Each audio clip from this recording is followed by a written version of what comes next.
Cheech here with Fly Fish Food, and today we're tying a Goddard Caddis. I was just recently in a competition against Timothy Rosenflagler in which I victoriously just kidding. It was a great competition. I won't say who won, but I learned some techniques about the Goddard Caddis I never thought I would. I played with it for about a month. It might be a little bit overdone, but this is one that I had a whole bunch of fun developing. That's a big brown throw! So as we talked about, old Tim and Tom, Tim Flagler, Tom Rosenbauer, we have a tie-off most months, and the subject was Goddard Caddis. I was out for blood, and I was not going to be trifled with, if you will. So I started messing with some techniques. This is a technique that I saw an old British dude tie one time on YouTube. If you guys can find that video, I would like to shoot that guy a message and say thanks. But I'm going to use the flame to kind of shape the deer hair as well. So anyway, it's a kind of cool body technique. We'll just get right into it, but let me know what you think in the comments. Let's get right into it. I'm going to use some 100 denier GSP thread. This happens to be Nano Silk, Semperfli Nano Silk, and this is their 6/0 Nano Silk. I think in the recipe I may have put orange, but it really doesn't matter what color you use on this because you're not going to see the thread color at all. So I'm going to keep it relatively flat because I'm going to be sliding this thread ultimately down the hook shank. So there we have it. I'll run it about to there. And one critical part of this fly is I'm going to put a tiny little dab of super glue right at the bend of that hook. And the reason for that is I'm going to take some tweezers, and I'm going to push the thread back this way, and it will kind of prevent it from going all the way down the edge.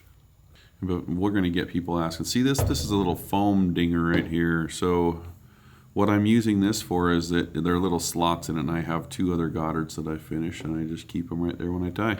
That's a Renzetti thing. All right, so let's get into this body. All right, so the body can be tied out of a lot of different hairs. This is, what is this? This is antelope.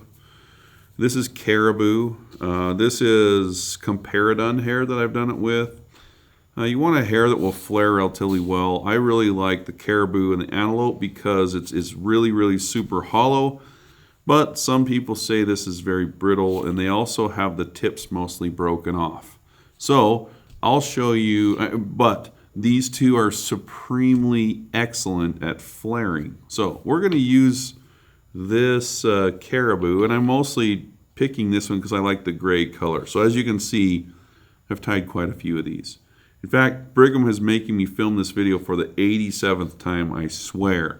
But trust me, it's to your benefit because I'm tying them real nice. At first, what I was doing is I would take this material clamp and I'd come in here and I'd grab a clump of hair and I'd fold it over and I would trim it, and it would, you know, it looked cool, but it really wasn't providing any, you know, oomph to the fly. It wasn't super necessary. I found that I can take just a clump of this hair, and you'll just kind of have to figure out however much you think you need, and cut that off. Got a little leather there. Just like that. Okay. Now you don't even need to clean the under fur out of this, but I'll do it anyway. Just a little bit. And then I'm going to grab this with these tweezers. These are the hairline material clamps. And I'm going to grab it just like this. Okay, and now I'm going to slightly squeeze with my right hand while my left hand places and drags the deer hair. So I'm going to kind of just look at it, find spots that need a little more hair, and I'm just going to kind of move it around a little bit. And we're getting pretty good there. So that's a good clump of hair. Let's say that you had some fall out, because if it falls out, it's going to happen right here at the tip. Okay, I'm just going to pretend that happens so I can show you how to fix that, because you'll probably need a whole clip worth of hair. we're just going to get some more hair.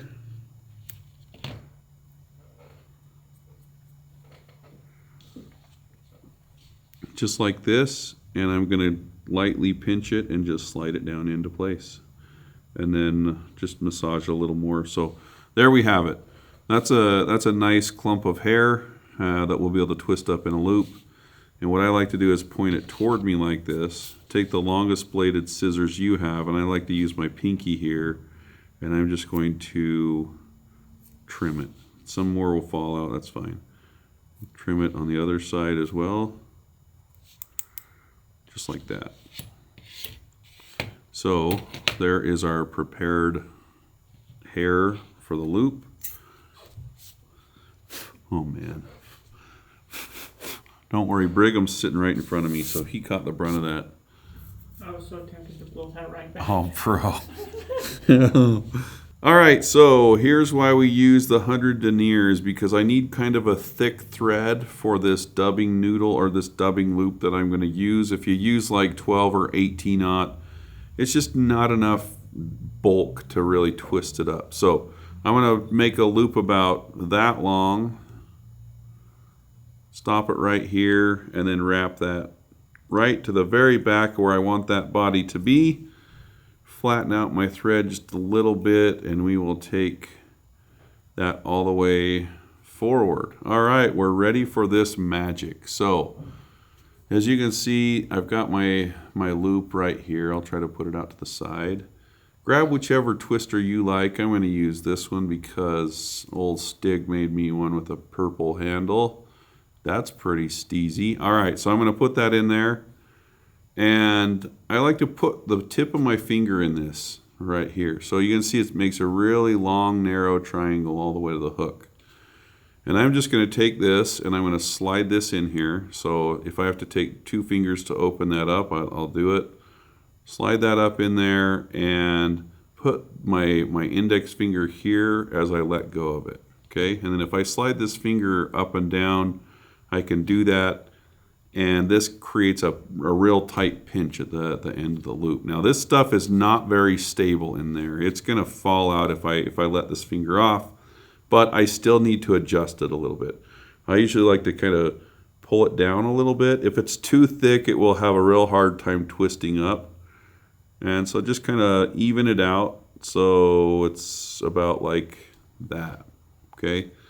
You can see it's a little longer on one side than the other. I mean, if you wanted to adjust the length, you could, but, well, since we're already doing it, I guess I'll just do it. Anyway, that's pretty dang good. All right, so to twist this up, don't just let this fall. Let it hang over your finger like this and give it a twist. And it will start twisting up, but see how right there it's kind of a coarse twist. I'm going to twist it up a little bit more, but ultimately I'm going to pull on this and hold my hook like this as I pull. And what that happens is that really tightens up that loop a lot. A lot of times it's just tight, or it's just thick enough that it won't want to twist all the way. So as soon as you pull it, it really gets tight. Anyway, we're ready to wrap this. I really prefer to use the rotary feature to do that. So here's how I do it. See how I have my dubbing twister in my hand. I have enough thread here to guide it with my finger. And I pull my pinky out like this, okay? And that way I can just start wrapping this forward. And I'm going to wrap it really tight on top of itself. And there's a lot of pressure on this, okay? So we got to fit all of this on this little tiny hook, and I'll show you how we're going to achieve that. So we're going to start wrapping this forward. I'm just going to wrap about halfway forward on the fly. And as you'll see, I'm almost to the point where I need to stop. So I'm just going to take some tweezers, and I'm going to use those as a hair stacker. So the tweezers come in, and they just push that deer hair all the way back to there. Okay? Now, I'm going to do the same thing. 4 or 5 turns, hold my hair out of the way, pack it back again. Do that until I'm all out of the hair. Just like that.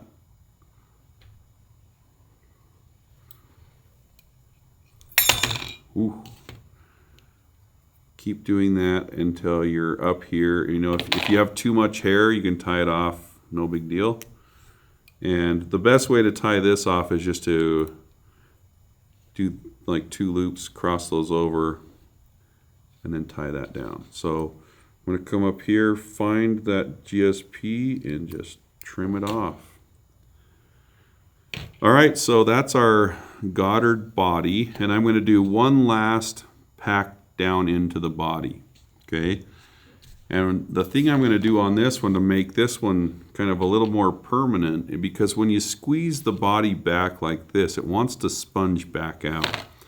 So if you take a little tiny bit of cement, you can stick a little tiny bit of glue just right at the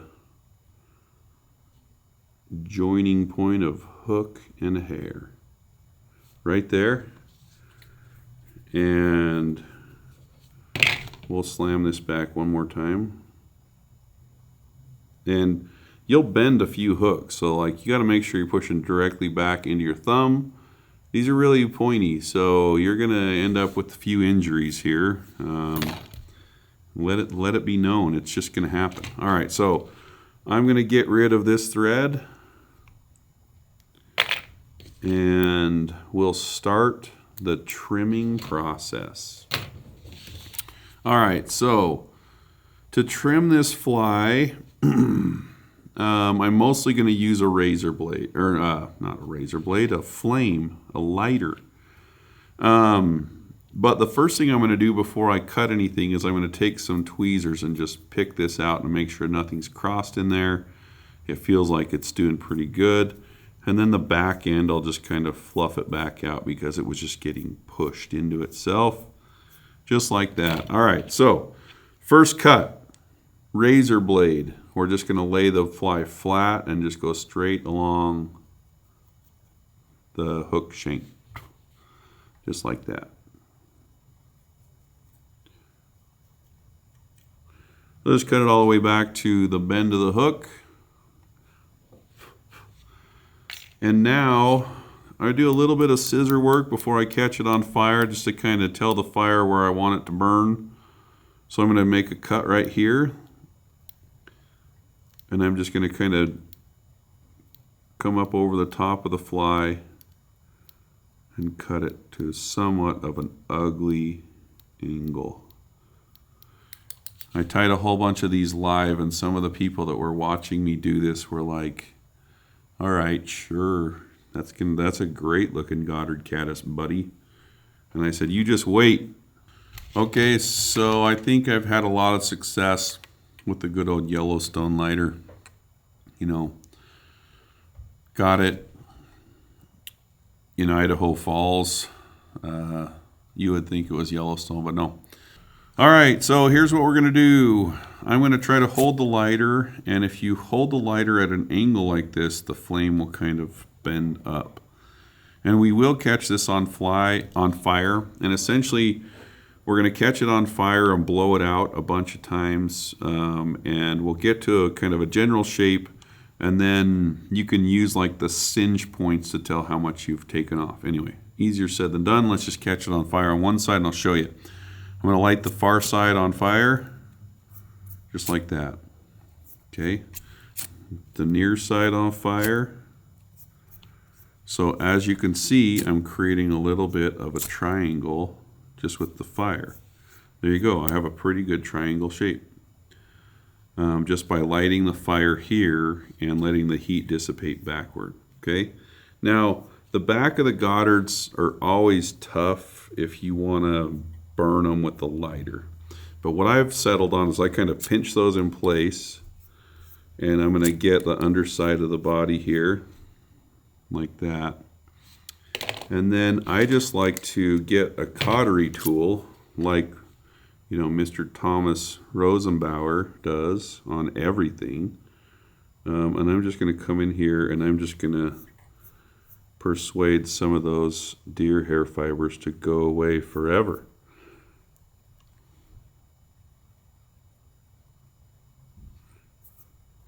All right, and then the back is going to look something like this.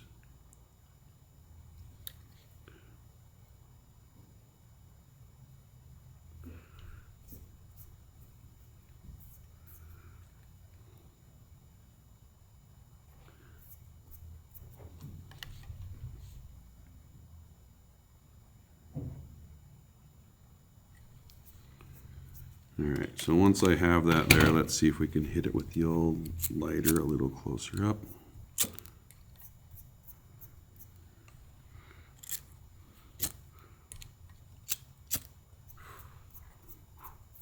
Caught a little bit more on fire than I thought, but that's perfect. Check it out. So there we have a little nugget-shaped body we're going to make a Goddard Caddis out of. All right, so you can see with the fire, you can really shape this round. And one cool thing is, let's say that I want to take a little tiny bit off right here and make this little nose portion, or this front portion, a little bit more pointy. What I can do is just use the bent flame and touch it up against this, and it will turn it dark. And then once I take the flame off, I can take the dark part off with my finger so I can tell exactly which part I've trimmed. So something like that. See how it turns dark? Brush that off, and now it's thinner there.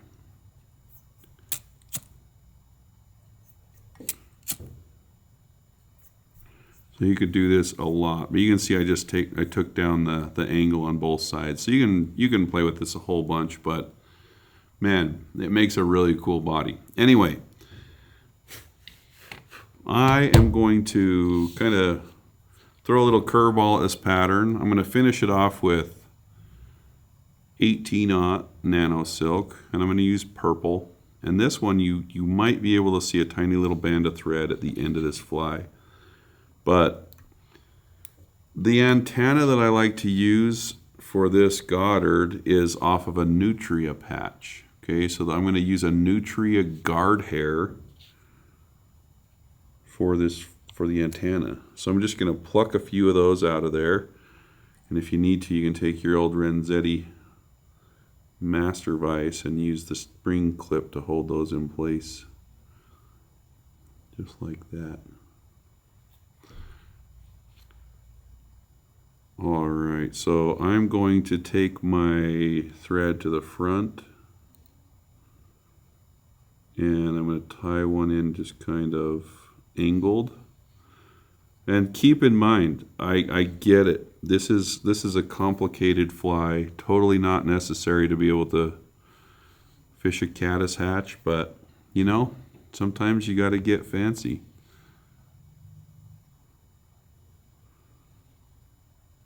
In all honesty, it fishes great. I fished it in Argentina. It floats forever. So I'm just going to cross another antenna over. I'm just kind of tying it in, trying to get the right angle and length. So if I keep hold of it with my left hand, I can pull it back and forth as I tie it in. There we go. I think that's good enough. So you have two little antennae coming off of there. I think hackle stems are a little too thick, and this is a size 12, but there you go. Some of those caddis have big old long gnarly horns. We're just gonna, this is just the, you know, the standard variety, not a trophy buck Goddard Caddis. All right, so hackle time. I even have a trick with the hackle. Check this out. So I'm going to use some speckled badger, but you can use anything you want. You can use anything from grizzly, dun, brown, black, any of that. Just use what you got. I'm going to tie my hackle in, just leaving a little bit of stem. You can see how I have a tiny little bit of stem exposed. That helps so that when you wrap it, you can, you know, if it starts twisting the wrong way, you can correct that. But I'm going to wrap that in. You can see how the shiny side or the vibrant side is facing the camera. That's away from me. That way when I start wrapping that, it kind of automatically pulls that to the front. We're not taking any arguments right now that it should be wrapped the other way. Okay, I'm not having it. All right, so I'm now going to take my thread, and you usually would just take the hackle, wrap it forward, tie it off, call it good, right? We're actually going to leave my thread in the back of this fly, and I'm going to let it hang on the knob of my fancy Renzetti Master Vice number 4 out of 250, named the Purple Popsicle. So Brigham, try to keep it together, dude. You have that memorized, dude. You wonder why? This baby's made me a lot of money. All right, tens of dollars. All right, check this out. I'm going to take this this hackle feather, and I'm going to wrap it with somewhat looser wraps, maybe 2 or 3 forward. Okay, and then I'm going to wrap. You know, I went too far forward there. I'm going to stop about right there, and I'm going to just turn and wrap back all the way to the back of the head, and then I'm going to grab my thread and tie it off right here behind the hackle tie-in. Okay. Trim that off. Now you can wrap through the hackle now and tie off at the front, but the hackle's plenty durable as it is. So what I'm going to do is I'm just going to create a little purple band right here. And look how that looks from the bottom. You just a tiny little hot spot of purple. And throw a little whip finish right there, and that's where we tie it off. Anyway, that is a Goddard Caddis. Oh, we got haters right here we got to get rid of. Sorry, bro.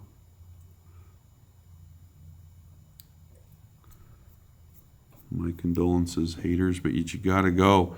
All right, so this is a great pattern to fish if you need a fly that skates. You can tie this also thicker or thinner, however you want, but at the end of the day, it's a super cool, fun technique, and if I'm cranking, I can probably tie this one just as fast as I can tie an elk hair caddis. There you have it.